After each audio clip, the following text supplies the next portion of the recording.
Leamos. Vino José y lo hizo saber a Faraón y dijo: mi padre y mis hermanos y sus ovejas y sus vacas, con todo lo que tienen, han venido de la tierra de Canaán, y he aquí están en la tierra de Gosén. Y de los postreros de sus hermanos tomó 5 varones y los presentó delante de Faraón. Y Faraón dijo a sus hermanos: ¿cuál es vuestro oficio? Y ellos respondieron a Faraón: pastores de ovejas son tus siervos, así nosotros como nuestros padres. Dijeron además a Faraón: para morar en esta tierra hemos venido, porque no hay pasto para las ovejas de tus siervos, pues el hambre es grave en la tierra de Canaán. Por tanto, te rogamos ahora que permitas que habiten tus siervos en la tierra de Gosén. Entonces Faraón habló a José diciendo: tu padre y tus hermanos han venido a ti. La tierra de Egipto delante de ti está. En lo mejor de la tierra haz habitar a tu padre y a tus hermanos. Habiten en la tierra de Gosén, y si entiendes que hay entre ellos hombres capaces, ponlos por mayorales del ganado mío. También José introdujo a Jacob, su padre, y lo presentó delante de Faraón, y Jacob bendijo a Faraón. Y dijo Faraón a Jacob: ¿cuántos son los días de los años de tu vida? Y Jacob respondió a Faraón: los días de los años de mi peregrinación son 130 años. Pocos y malos han sido los días de los años de mi vida, y no han llegado los días de los años de la vida de mis padres en los días de su peregrinación. Y Jacob bendijo a Faraón, y salió de la presencia de Faraón. Así José hizo habitar a su padre y a sus hermanos, y les dio posesión en la tierra de Egipto, en lo mejor de la tierra, en la tierra de Ramsés, como mandó Faraón. Y alimentaba a José a su padre y a sus hermanos, y a toda la casa de su padre, con pan, según el número de los hijos. Dios siga glorificándose a través de su bendita y santa palabra. Bien, hermanos, el título obviamente sigue siendo el mismo de este pasaje: peregrinos en Egipto, pero manteniendo la fe. Eso es lo que trata este pasaje. Trata del establecimiento de Jacob y su familia, sus hijos en Egipto, pero vamos a ver que ellos, a pesar de estar en Egipto, ellos mantienen la fe. El tema, como ya se ha repetido varias veces, también es Dios en su providencia usando medios ordinarios como José y Faraón y al mismo Egipto para salvar de manera extraordinaria al pueblo poseedor de la bendición, donde iba a nacer el Mesías prometido. Es importante que eso siempre lo tengamos en cuenta. Todo lo que Dios hizo por esa nación era porque allí iba a nacer su Hijo, su Mesías prometido, su Hijo amado, en el cual Él tiene complacencia. Estamos todavía en la primera parte de este bosquejo, que es la peregrinación de Jacob y su familia en Egipto, y la actitud de José y de Faraón de hacerles bien. Es lo que la porción de las escrituras que leíamos ahorita del versículo 1 al 12. Como número 2, vamos a ver la severidad del hambre en la tierra y la sabiduría de José en medio de esa severidad de esa hambre. Esos son los versículos del 13 al 27. Y por último vamos a ver la demostración de la fe de Jacob en medio de su peregrinaje en Egipto. Entonces estamos en el primer encabezado todavía. En el versículo 7 habíamos quedado. Allí donde leemos que Jacob bendice a Faraón. Jacob sabe que es el portador de la bendición de Dios. Sabe que él tiene una herencia mayor que la de Faraón, y por eso él bendice a Faraón. Faraón, con todo su poderío, con toda su riqueza, es pequeño delante de Jacob, en realidad.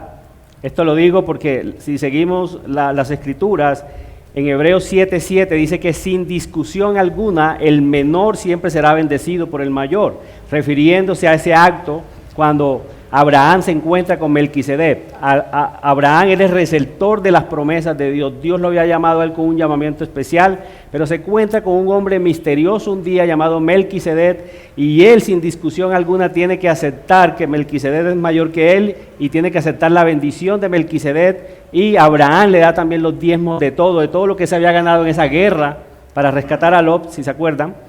Él diezma de todo eso. Entonces, eso es lo que la Biblia dice. Entonces, en este caso es Jacob bendiciendo a Faraón, ¿cierto? Parecería paradójico porque se supone que Faraón es el rey más poderoso de la tierra, pero Jacob tiene una bendición mucho mayor. De la misma manera, hermanos, también nosotros como iglesia, siendo portadores de las bendiciones de Dios, según Efesios 1:3, ese texto es muy bueno que lo tengamos siempre en mente, ¿cierto? Que Dios nos ha bendecido con toda bendición en los lugares espirituales en Cristo Jesús. Nosotros también somos portadores de la bendición de Dios ahora que estamos en Cristo. Acuérdense que para siempre nosotros ser receptores de la bendición de Dios es necesario estar en Cristo. Fuera de Cristo no hay bendición. Pero la iglesia dice que está en Cristo, los elegidos están en Cristo y Dios los ha bendecido con toda bendición espiritual en los lugares celestiales. Somos nosotros entonces, hermanos, sacando esa enseñanza de este texto, somos nosotros entonces los que estamos llamados a bendecir al mundo y no el mundo a nosotros. A pesar de su riqueza, a pesar de su opulencia, somos los cristianos que estamos llamados a bendecir al mundo y nosotros, si entendemos el Evangelio y estamos en el Evangelio como debe ser, hermanos, sin lugar a dudas somos los más ricos del universo. Somos los más ricos del universo y podemos bendecir a otros a través de ese Evangelio, no importa cuál sea nuestra situación. Miren que eso es lo importante notar aquí. Jacob, como se los dije anteriormente, tiene hasta vestidos prestados. Los vestidos que él tiene para poder estar delante de Faraón fueron enviados por Faraón y por José con sus hijos primeramente. Pero no importando esa situación, él bendice allí a Faraón. Y de ahí podíamos nosotros deducir varias cositas para nosotros. Por ejemplo, si somos empleados, oramos por el jefe y oramos por la empresa del jefe. Eso se puede deducir de ahí, ¿cierto? Damos gracias a Dios por su vida y su empresa, como cristianos que somos, como portadores de la bendición de Dios. Damos gracias por nuestro jefe, damos gracias por la empresa que él ha tenido si somos empleados.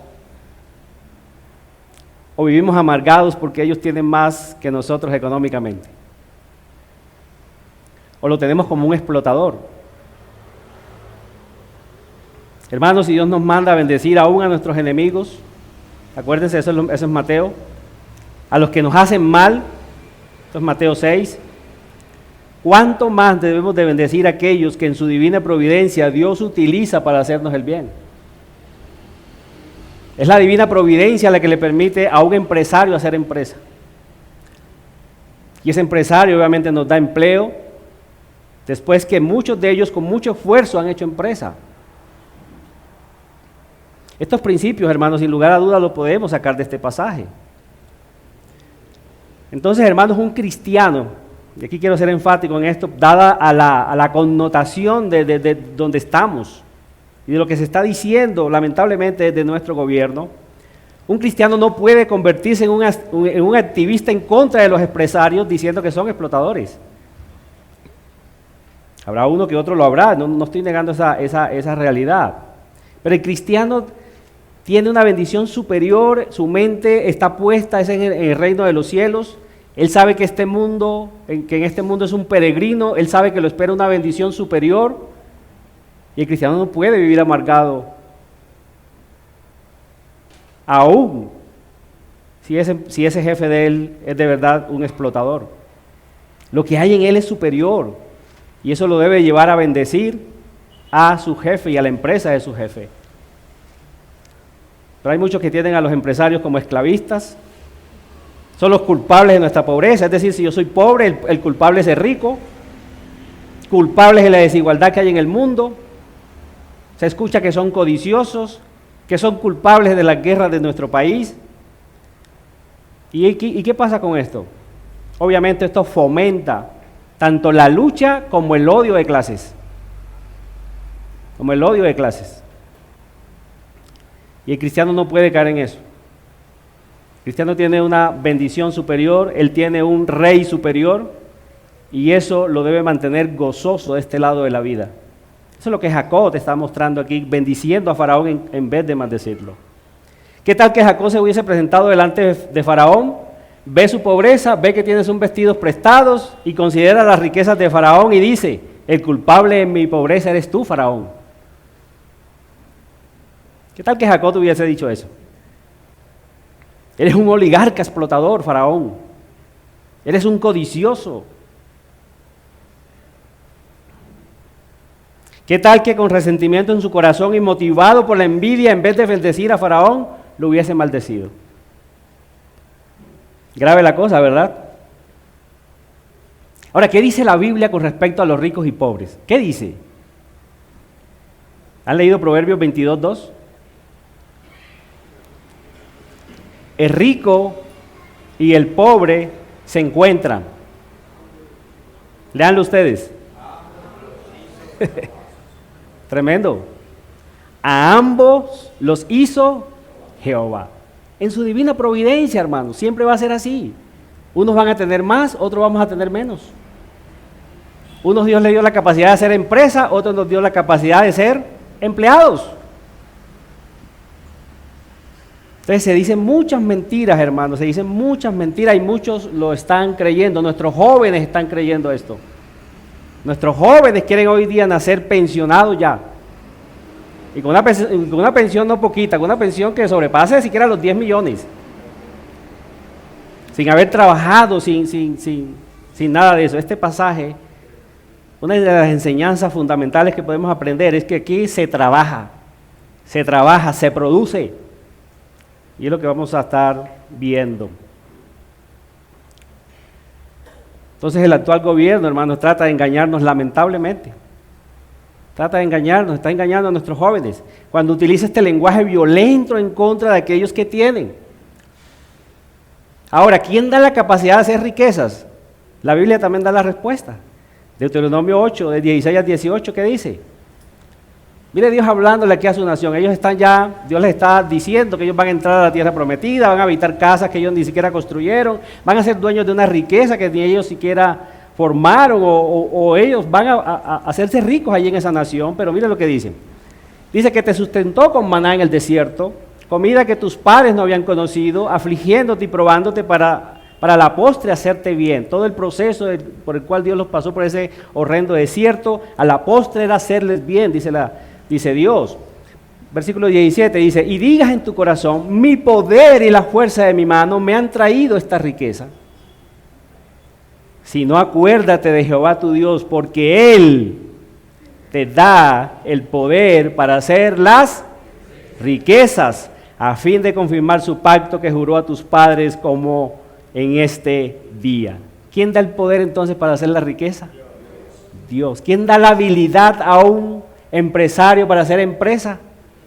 Dios, hermanos. Si no todos fuéramos empresarios. Eso es un don de Dios, es un don de Dios. Dios se lo da a quien Él quiere. Entonces, hermanos, los empresarios en realidad son una bendición. Son una bendición. Así estableció Dios el mundo, así ha funcionado. Ricos y pobres. Pero los pobres cristianos no debemos odiar a los ricos porque tienen, debemos de bendecirlos. Si sacamos ese ejemplo de aquí, si sacamos esa enseñanza como Jacob bendice a Faraón. Bendecir a los empresarios. Gracias a Dios por los empresarios que han hecho empresa y pueden dar empleo a muchos de los que estamos aquí.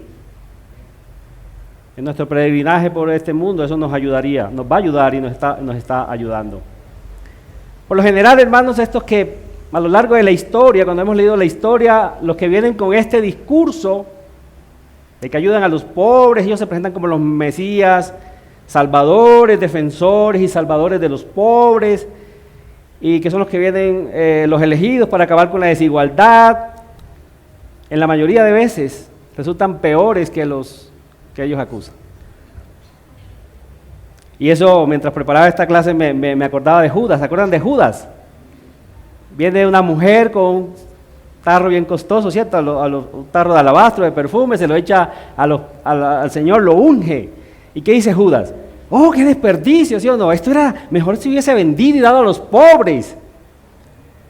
Pero el escritor santo, que en este caso Juan, hace como una especie de paréntesis, ¿verdad? Y aclara, dice que esto no lo hizo porque se preocupara por los pobres, sino ¿por qué? Porque era ladrón y teniendo la bolsa, sustraía. La bolsa de nuestro país son más o menos 500 billones de pesos al año.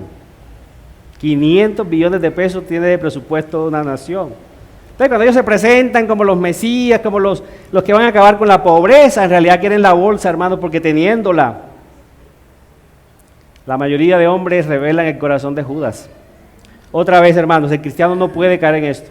Él tiene que vivir agradecido como Jacob, sabiendo que su fin, como lo veremos en el último encabezado, no es este mundo. que antes en este mundo tendrán muchas aflicciones, como lo dice el Señor en Salmo 34, 19. Son muchas las aflicciones del justo, mas de todas ellas lo librará el Señor. El cristiano, hermanos, no anda por vista, sino por fe. Él sabe que tiene una herencia superior, él es heredero de una herencia incomparable y en eso piensa y vive agradecido todo el tiempo de su peregrinación en este mundo. Viva agradecido, hermanos. En realidad no merecemos nada. No vemos la depravación total del ser humano, lo único que merecemos en realidad es el infierno. Así que cuando nos comemos una arepita, si saco un huevito, hermano, qué bendición, no te lo merecías y Dios te lo da. Y en ese sentido, entonces por eso estamos agradecidos, por eso vivimos agradecidos, bendiciendo, hermano, ese empresario que nos da empleo, ese empresario que ha expuesto su capital, que lo tiene expuesto para darnos empleo a nosotros, es una bendición y por eso nosotros podemos bendecirlo, estar agradecidos con ellos, orar por sus familiares, orar por su salvación.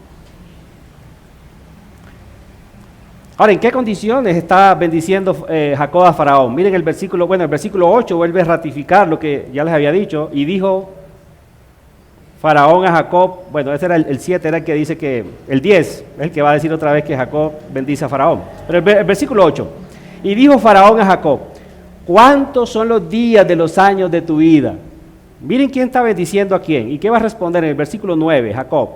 Y Jacob respondió a Faraón, los días de los años de mi peregrinación son 130 años. Pocos y malos han sido los días de los años de mi vida y no han llegado a los días de los años de la vida de mis padres en los días de su peregrinación. Este es Jacob bendiciendo a Faraón, pero miren lo que él está confesando, qué ha sido su vida. Dice, pocos y malos han sido los días de mi peregrinación, pocos y malos, y él se considera un peregrino.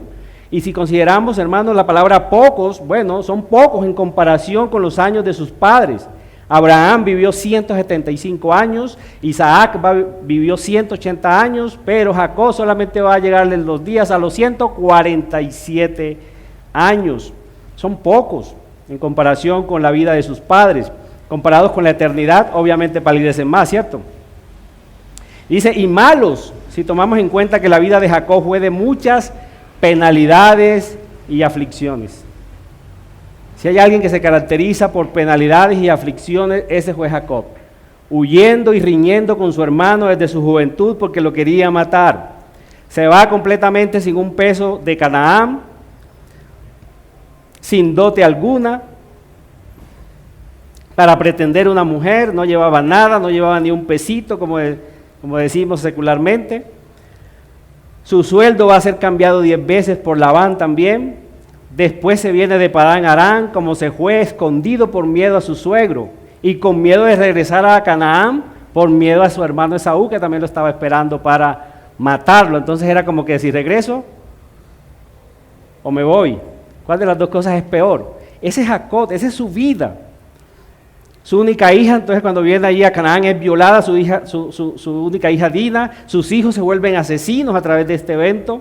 Su amada esposa Raquel muere de parto teniendo a Benjamín. Su hijo mayor se acuesta con una de sus mujeres, con Bilha. Sus hijos odian a José, su hijo amado, y lo venden como esclavo, pero le hacen creer que estaba muerto durante 22 años. Ahora es extranjero en tierra ajena, está en Egipto. Sus vestidos son prestados, son regalados, pero está bendiciendo a Faraón así. ¿Te das cuenta?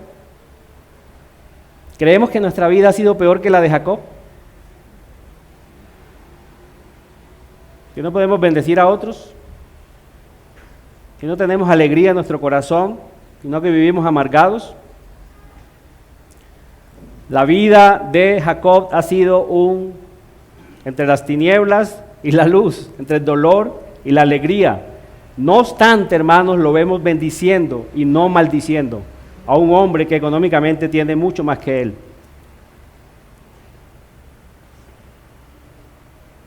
Jacob ve la mano de Dios obrando en su divina providencia.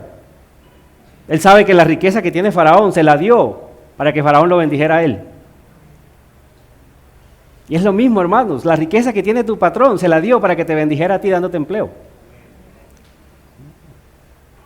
Debemos de vivir agradecidos, bendiciendo a otros en las dificultades. Ahora, cuando nosotros seguimos leyendo las Escrituras, a Jacob ya ustedes saben que Dios le cambió el nombre por Israel, pero hay un mejor y más verdadero Israel, Cristo Jesús. Entonces podemos deducir, hermanos, que las angustias, los pocos y malos años de Jacob, palidecen, son una sombra pero muy pequeñita cuando los comparamos con aquel que fue el más grande y verdadero peregrino que ha existido sobre la faz de la tierra. Sobre la faz de la tierra, nuestro Señor y Rey Jesucristo. Las Escrituras, cuando hablan de él, dice que fue un hombre experimentado en quebrantos. Ese es Isaías 53.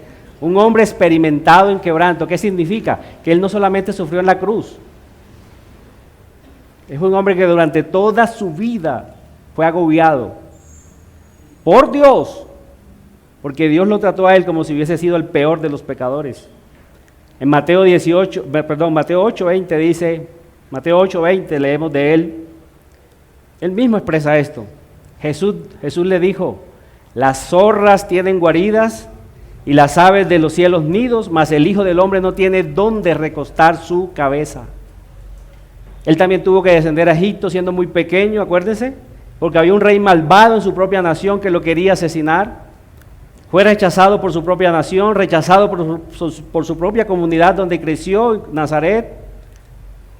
Pero Cristo, hermanos, acuérdense que no solo sufrió el odio y la hostilidad de los hombres, eso fue poco para él, sino que también sufrió los terrores y golpes en manos de su propio Padre, al hacerlo pecado por nosotros, llevándolo a la cruz, para que nosotros fuésemos hechos justicia de Dios en él. Ahí en la cruz él clama, Elí, Elí, lama sabactani.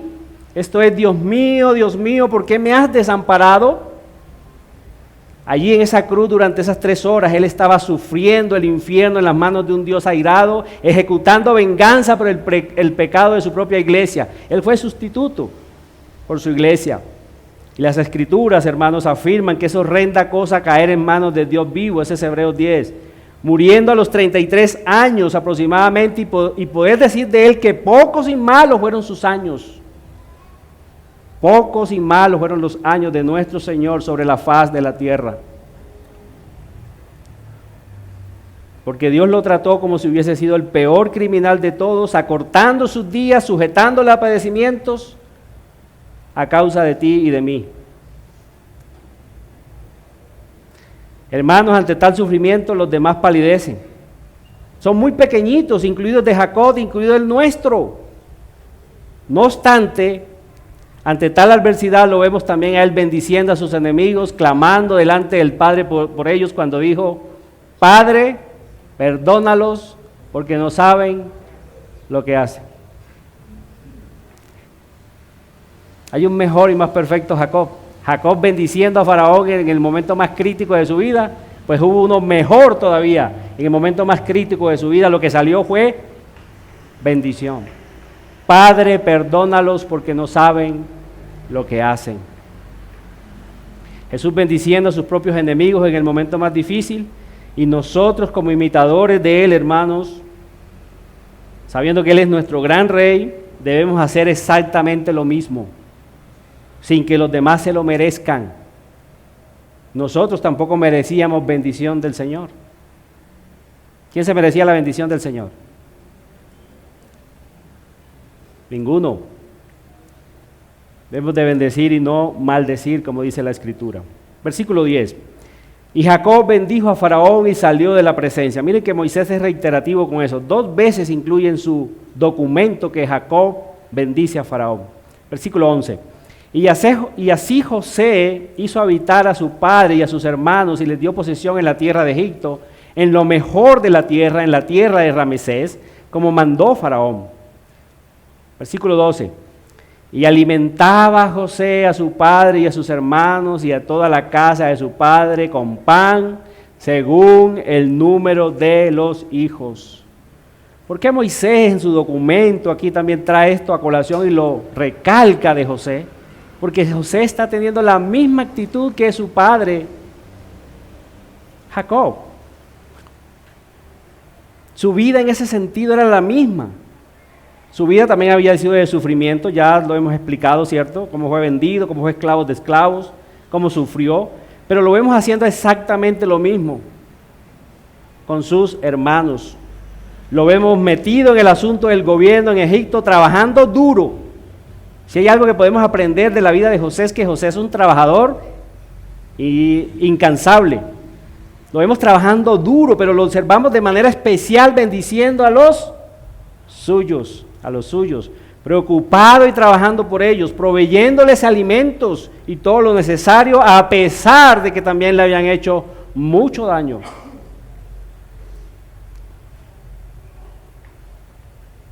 ¿Qué tal que los egipcios se hubiesen salvado del hambre, cierto? Y el pueblo de la promesa no. Se salvaron los egipcios, pero el pueblo de la promesa no. Qué escándalo hubiese sido, ¿verdad? 1 Timoteo 5:8, el Espíritu Santo va a revelar esta palabra mucho tiempo después por boca de Pablo.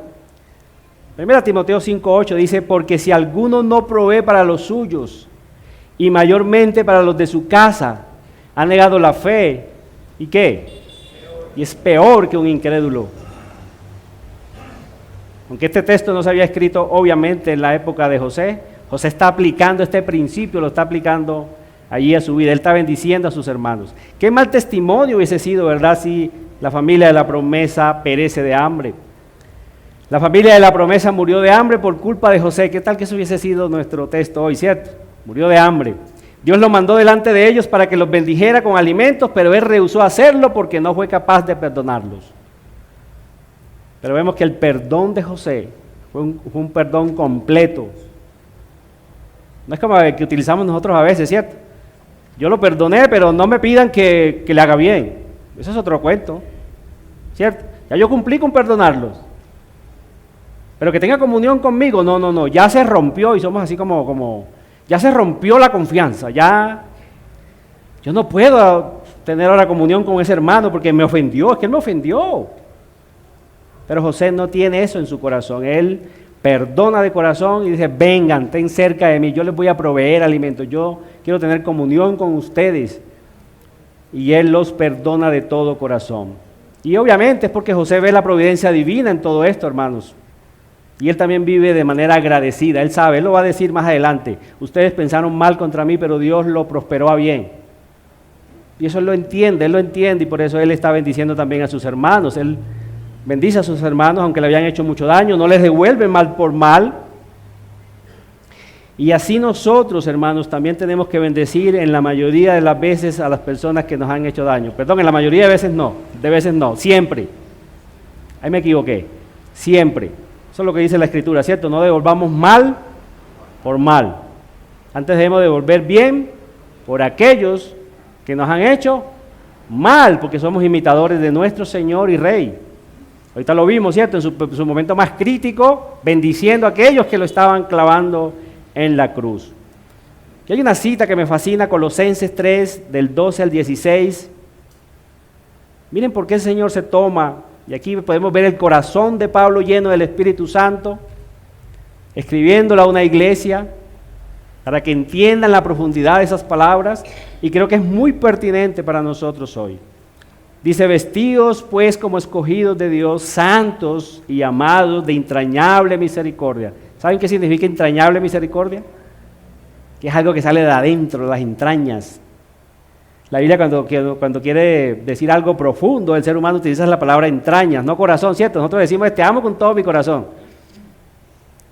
Claro que no se oye muy romántico decir, te amo con todas mis... No se oye muy romántico, ¿cierto? Pero es el lenguaje que la Biblia utiliza para decir que es de adentro, que te sale de adentro, con entrañable misericordia, de benignidad, de humildad, de mansedumbre, de paciencia, soportándose unos a otros y perdonándonos unos a otros, si alguno tuviera queja contra otro, de la manera, esa es la virtud del pasaje, esa es la fuerza del pasaje, lo que le da la eficacia, lo que da la fuerza es el Evangelio siempre. Versículo 14. no, perdón, la última partecita. La última partecita del 13. De la manera que Cristo os perdonó, así también hacerlo vosotros. Y sobre todas estas cosas, vestidos de amor, que es el vínculo perfecto. Y la paz de Dios gobierne en vuestros corazones, a la que asimismo fuisteis llamados en un solo cuerpo, y ser agradecidos. Y todo eso se logra por la palabra del Señor. Versículo 16. Vamos al segundo encabezado, hermanos.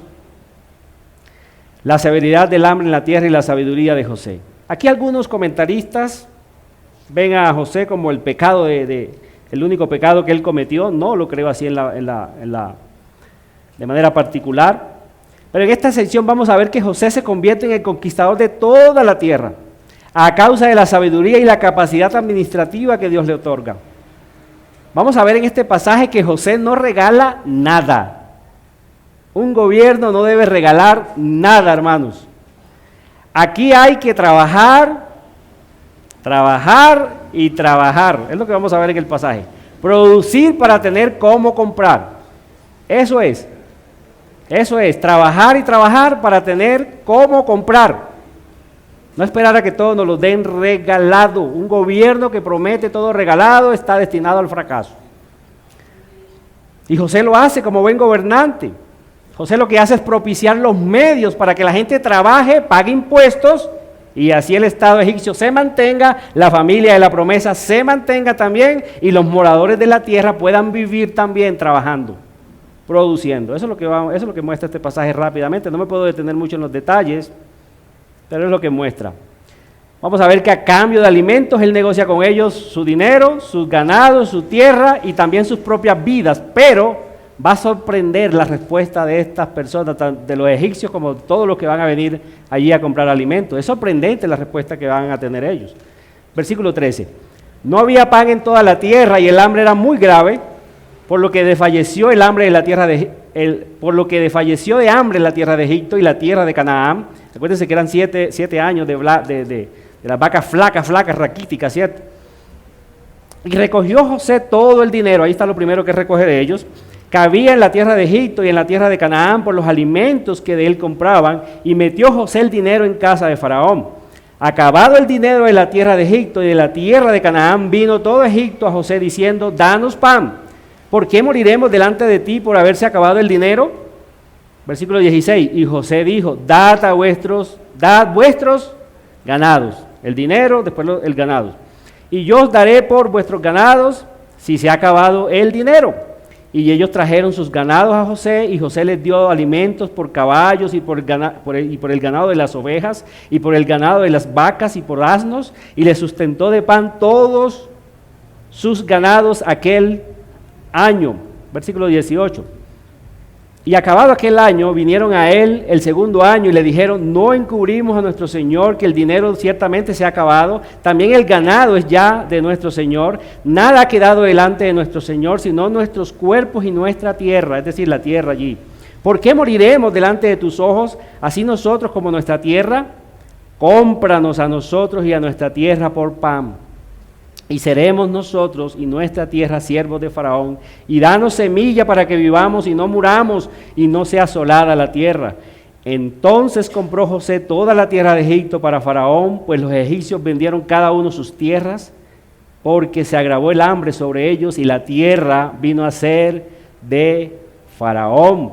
Versículo 21. Y el pueblo lo hizo pasar a las ciudades desde un extremo al otro del territorio de Egipto. Es decir, todos vinieron a Egipto, allí solamente había comida. Solamente la tierra de los sacerdotes no compró, cuando los sacerdotes tenían ración de Faraón y ellos comían la ración que Faraón les daba, por eso no vendieron su tierra. Y José dijo al pueblo: he aquí os he comprado hoy, es decir, los está comprando a ellos también como esclavos. Los he comprado hoy a vosotros y a vuestra tierra para Faraón. Ved aquí semilla y sembraréis la tierra. De los frutos daréis el quinto a Faraón, es decir, el 20%. Y las 4 partes serán serán vuestras, para sembrar las tierras y para vuestro mantenimiento y de los que están en vuestras casas y para que coman vuestros niños.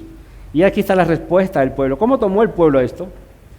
Le dijo a José: eres un explotador. Mira, acuérdense, José fue el que fue enviado por Dios para que Egipto, la familia de la promesa y todas las naciones vecinas no murieran. Es decir, que aparte de Faraón no había bendición alguna, no había alimento, no había nada.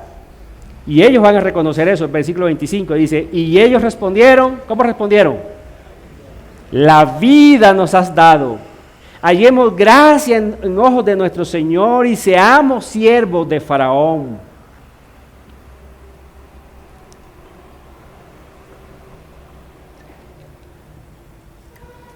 Como les dije, José se había convertido entonces en el salvador de toda la tierra. Y no era mucho pedir sus vidas, hermanos, a cambio de que éstas fueran preservadas. Es decir, cuando está la vida en juego, cuando es eso o morir, ¿qué es lo más sabio hacer? Eso que me están pidiendo. ¿De qué me sirve irme con mi ganado, pero muerto en un ataúd? Entonces eso es lo que ellos están reconociendo. Ellos están reconociendo eso delante de José. La vida nos has preservado. Seamos tus siervos. Es poco que seamos tus siervos. Es poco que seamos tus siervos. Aquí también se podría hacer una aplicación del mejor y más perfecto José. Nuestro Señor y Rey Jesucristo, ¿sí o no? Aparte de Él, hermanos, no hay vida. Él es el camino, Él es la verdad y Él es la vida. Nadie va al Padre si no es por Él. Y si nos pide toda nuestra vida, a cambio de eso, de preservar nuestra vida en la eternidad, ¿qué podemos decir nosotros también? La vida nos has dado, Señor. Hallemos gracia ante tus ojos y seremos tus siervos para siempre. El mejor y más perfecto José. También nos pide eso, hermanos. Que quiera ser mi discípulo, ¿qué es lo que tiene que hacer? Renuncia a su vida. Aquí sí perder es ganar, ¿sí o no? Perder es ganar, y mucho. Que pierda su vida a causa de mí, ¿qué pasa? La hallará. Este principio también lo podemos sacar de allí. Versículo 26, entonces José lo puso por ley hasta hoy sobre la tierra de Egipto. Es decir, en el momento de él escribir su documento, 500 años después, el 20% de lo que producían era para Faraón. Señalando para Faraón el quinto, excepto solo la tierra de los sacerdotes que no fue de Faraón. Versículo 27, y así habitó Israel en tierra de Egipto, en la tierra de Gosén, y tomaron posesión de ella, y se aumentaron y se multiplicaron en gran manera. ¿Por qué Moisés es enfático de cerrar esta parte allí? Bueno, porque Dios está cumpliéndole a ellos otra promesa. ¿Cuál era esa promesa?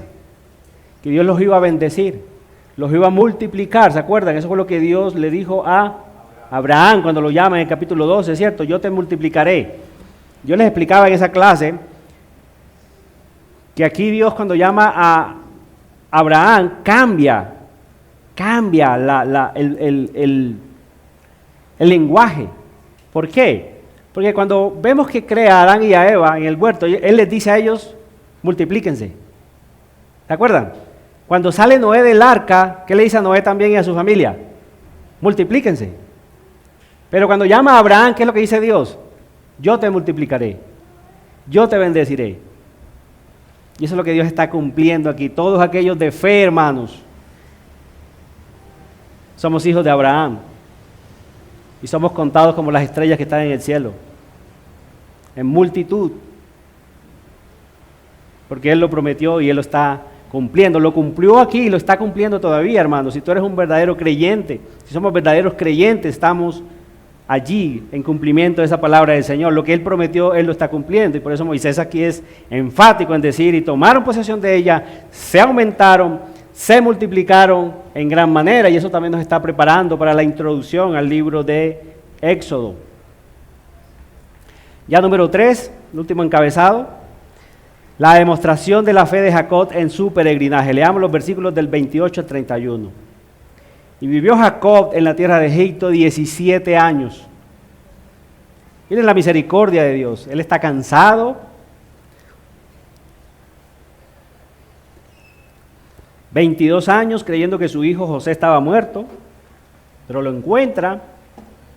Y Dios le añade, ¿cuántos años? 17 años más para que viera allí a sus nietos. Y fueron los días de Jacob, los años de su vida, 147 años. Y llegaron los días de Israel para morir, y llamó a José su hijo y le dijo, si he hallado ahora gracia en tus ojos, te ruego que pongas tu mano debajo de mi muslo y harás misericordia y verdad. Te ruego que no me entierres en Egipto, mas cuando duerma con mis padres me llevarás de Egipto y me sepultarás en el sepulcro de ellos. ¿Se acuerdan cómo se llamaba? La cueva de Macpela. Y José respondió, haré como tú dices. E Israel dijo, júramelo. Y José le juró.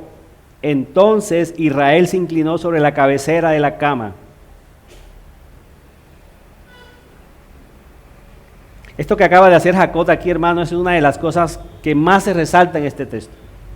Y es cuando él confiesa su fe. Él está en medio de Egipto, en medio de su peregrinaje, pero él va a confesar allí su fe, haciendo jurar a José que no lo entierren en Egipto, como lo acabamos de leer. Él es poseedor también de esa riqueza de Egipto, en cierta manera es hijo de José, tiene derecho a todo eso, pero eso no ocupa su corazón nunca. Eso no ocupa el corazón de Jacob. No se convierte en un ídolo para él, ni lo desenfoca. Él estaba en Egipto, pero Egipto no estaba en su corazón. No estaba en su corazón. Él sabe que es un peregrino en este mundo, que su final no estaba en Egipto, sino en la tierra de la promesa. Allí fue donde Dios magistralmente le mostró esa visión, hermanos, cuando él iba huyendo de su hermano. Le mostró esa escalera que de la tierra llegaba al cielo, y él se espanta y él dice, oh, este lugar es terrible. Yo no lo sabía. Dios está en este lugar, esta es puerta del cielo. Y eso está impregnado en su corazón y él sabe que esa es la tierra de la bendición. ¿Por qué? ¿Por la tierra en sí misma? No, porque allí van a nacer cerca de 1800 años después el rey, el verdadero Mesías, aquel que iba a decir en palabras suyas, yo soy el pan de vida. El verdadero pan de vida es Él. Yo soy la luz del mundo. Yo soy la puerta de las ovejas, el que por mí entrare hallará pastos. Yo soy el buen pastor que da su vida por sus ovejas. ¿Se acuerdan la profesión que más odiaban los egipcios? Él también iba a decir que Él era el camino, la verdad y la vida. Él es la vid verdadera y también iba a declarar que Él es la resurrección y la vida, que el que cree en Él, aunque esté muerto, vivirá. Y Jacob sabía que ese Mesías prometido no iba a nacer en Egipto, iba a nacer en Canaán, iba a nacer allí en la tierra de la promesa.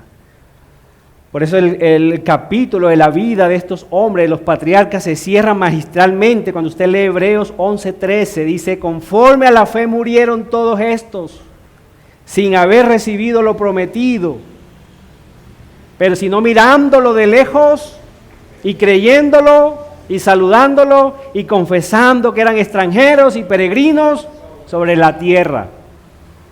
Extranjeros y peregrinos sobre la tierra. Magistralmente se cierra el capítulo de ellos, hermanos.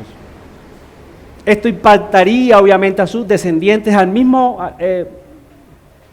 impactaría a sus descendientes. ¿Por qué? Porque Jacob bien pudo haber dicho, bueno, da lo mismo que yo muera aquí o en Egipto, ¿sí o no? Da lo mismo. Dios igual me va a resucitar. Da lo mismo que me entierren aquí o allá. Pero no, él no pensó en él, sino también en sus generaciones, y esto es importante que lo sepamos nosotros. No debemos de pensar, hermanos, solamente en nosotros, sino en el impacto que tendrá nuestra fe en nuestras generaciones, en nuestros hijos, en nuestra comunidad, en nosotros, hermanos. La fe que nosotros reflejamos impactará a otros, o seremos piedra de tropiezo también para otros, si nuestro cristianismo es mediocre. Lo que hacemos en vida, hermanos, tendrá impactos en la eternidad, sin lugar a dudas. Es por eso que no podemos rendirnos, hermanos. Tenemos que seguir, mantener nuestra fe hasta el final. Pese a los embates, pese a veces la vergüenza que a veces sufrimos, tenemos que seguir, porque es allí donde probamos que nuestra fe es genuina. Es más, hermano, cuando vamos a abandonar una iglesia, hermanos, vemos que la gente se va a veces sin tener, como se dice, pruebas bíblicas o argumentos bíblicos para abandonar esa iglesia. Es que ese negro maluco no me saludó hoy. Los hermanos no, allí no hay amor. Allí no hay comunión, allí no. Hermano, entonces hazlo tú. Si no te saludan, ¿qué tenemos que hacer nosotros? Saludar, hermanos. Si no nos sentimos amados, debemos de amar. Porque nuestra fe no solamente impactará nuestras vidas, sino que impactará nuestras generaciones, nuestros hijos. Si mi hijo ve, y aquí está uno de ellos, si mi hijo ve lo cobarde, bueno, dos de ellos. Si mis hijos ven lo cobarde que yo soy, entonces ¿qué van a hacer ellos? Ah, es fácil. Simplemente cuando viene la prueba nos retiramos y listo. Pero no. Jacob quiere impactar también a sus generaciones. Obviamente José va a ser impactado por esto. En Génesis 50, del 24 al 25, él va a hacer la misma recomendación. Y José dijo a sus hermanos: yo voy a morir, mas Dios ciertamente os visitará y os hará subir de esta tierra, la tierra que juró Abraham, e Isaac y Jacob. E hizo jurar José a los hijos de Israel, diciendo: Dios ciertamente os visitará y haréis llevar de aquí mis huesos. ¿Por qué? Porque allá iba a nacer la verdadera resurrección y la vida. Muero hoy, pero viviré mañana. Por el poder de aquel que iba a venir, iba a morir, pero iba a vencer la muerte, porque él es sin pecado. La muerte solamente puede retener a los culpables. Y José va a dar el mismo mandato, va a quedar impactado con eso. De Moisés, el que los iba a libertar, también leemos en Hebreos 11, del 24 al 26. Va a ser impactado por esta fe. Moisés 500 años después. Miren cómo dice el versículo 24. Por la fe Moisés, hecho ya grande, como quien dice, como que cuando sacó la cédula, ¿cierto? Cuando sacó la cédula, cuando ya pudo tomar sus decisiones, ya dejó de ser niño, ya dejó de estar bajo el dominio allí de los príncipes de Egipto. Cuando ya hecho ya grande, rehusó llamarse hijo de la hija de Faraón y escogiendo ser maltratado con el pueblo de Dios que gozar de los deleites temporales del pecado, teniendo por mayores riquezas el vituperio de Cristo que los tesoros de los egipcios, porque tenía puesta la mirada en el galardón. La fe de Jacob, hermano, aún después de muerto hablaba. Y nuestra fe, hermanos, que nuestra fe, cuando se cierre el ciclo de nuestra vida aquí, que nuestra fe siga hablando, siga impactando a otros. Qué orgullo para un padre que un hijo un día se levante y el padre ya muerto y diga: yo quiero vivir como mi papá, yo quiero creer como él creyó. Porque lo que hacemos en vida, hermanos, retumbará más allá de nuestras vidas. Esto obviamente para la nación de Israel tenía que impactarlos. Ellos estaban en el desierto, ellos también tenían que anhelar morir allá, porque allí iba a nacer el Mesías prometido. Tenían que imitar esa fe de Jacob. Lo mismo, hermano, para nosotros. Bueno, Jacob siempre miró hacia el futuro. Él sabía que ellos los patriarcas, ellos miraban hacia el futuro, esperando que aquel que había de venir. Nuestra fe ahora tiene las dos direcciones. Miramos hacia el pasado para contemplar lo que ya Cristo hizo en la cruz por nosotros. Eso es un hecho real, su sangre derramada nos limpió de todo pecado. Pero también miramos hacia el futuro, hermanos, esperándolo y saludándolo, que Él vendrá. Él vendrá. Y eso es lo que dice precisamente Hebreos 10, versículo 37 al 39 leemos. Porque aún un poquito, mira, esto se escribió hace casi 2000 años ya. Y el escritor de Hebreos dice: porque aún un poquito, y el que ha de venir, vendrá, y no tardará, mas el justo vivirá por fe. Y si retrocediere, no agradará mi alma. Pero mire cómo nos mete allí. Cómo nos mete enseguida el escritor santo a los creyentes. Pero nosotros no somos de los que retroceden para perdición, sino de los que tienen fe para preservación del alma. Qué distinción tan importante, hermanos. Y eso es. Si hay un amigo aquí, la Biblia también dice en Hebreos 11:6 que sin fe es imposible agradarle. Hay que venir a Cristo y morir en fe, para que tu fe también retumbe más allá de tu vida y pueda impactar a otros, así como lo hizo Jacob. Oremos. Padre, gracias. Tu palabra es verdad. Tu palabra es pura. Todo lo que ella dice es cierto. Que impacte nuestro corazón, por favor. Que seamos transformados todos los días de nuestra vida por ella. Oh, haznos más sensibles a tu palabra, Señor. Haznos más sensibles. Que la creamos. Que la estudiemos todos los días de nuestra vida. Que todos los días de nuestra vida como mínimo leamos un pasaje de ella. Y oremos lo que allí dice. Lo que hicieron nuestros antepasados en la fe, que oremos eso también para nosotros. Por favor, te lo pedimos, pero queremos crecer. Y queremos seguir manteniendo la fe en medio de nuestro peregrinaje en este desierto tan hostil, tan lleno de tinieblas, donde la maldad se está multiplicando en gran manera. Que como dice tu palabra, nosotros resplandezcamos como luminares en el mundo. Seamos antorcha que no se apague. Que nuestra luz brille, porque la luz en las tinieblas brilla y las tinieblas no la pueden retener. Ayúdanos a ser entendidos de cuál sea tu buena voluntad para con nosotros, porque dentro de un poquito tú vendrás y no tardarás tu promesa. En Cristo Jesús. Amén.